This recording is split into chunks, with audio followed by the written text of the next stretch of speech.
দীর্ঘ ৫ দশকেরও বেশি সময় ধরে নদী ভাঙনের মতো কঠিন বাস্তবতার সাথে লড়াই করে বসবাস করছেন জাজিরার পদ্মাপাড়ের মানুষ। তবে ২০২৪ সালে স্থায়ী রক্ষা বাঁধ নির্মাণ কাজ শুরু হওয়ার পর কিছুটা কমেছে পদ্মার ভাঙন আগ্রাসন। তবু বর্ষা এলেই আতঙ্কে নির্ঘুম রাত কাটে এই জনপদের মানুষের।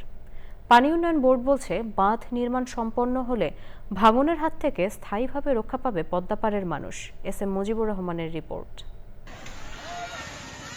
বর্ষা শুরু হলেই রুদ্ররূপী পদ্মার আগ্রাসনে সহায় সম্বল হারানোই যেন জাজিরার পদ্মাপাড়ের মানুষের নিষ্ঠুর নিয়তি। বছরের পর বছর নদী ভাঙনে ঘরবাড়ি, ফসলি জমি ও বসত ভিটা হারিয়েছেন অসংখ্য মানুষ। ভাঙন আতঙ্কে বাস্তুভিটা ছেড়েছে অনেক পরিবার। তবে ৩ বছর আগে ১,১৩০ কোটি টাকা ব্যয়ে স্থায়ী রক্ষাবাঁধ নির্মাণ কাজ শুরু হওয়ার পর কিছুটা স্বস্তি ফিরেছে ভাঙন কবলিত জনপদে। নদীর তীর রক্ষায় চলমান এই প্রকল্প ঘিরে নতুন আশার আলো দেখছেন স্থানীয়রা। তাইলে আমরা রক্ষা পাবো, নাইলে আর রক্ষা পাইতেছি না। আপনারা যদি আপনি ডিলটা কাজ করেন তাহলে তো আমাকে থাকার কোনো আশা ভরসা নাই।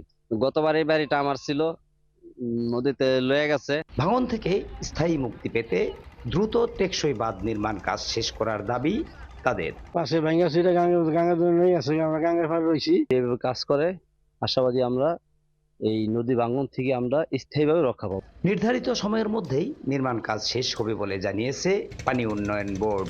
আবহাওয়া যদি অনুকূল থাকে তাহলে আশা করি যে আমাদের এই বছর আমরা ভাঙনের হাত থেকে রক্ষা পাবো।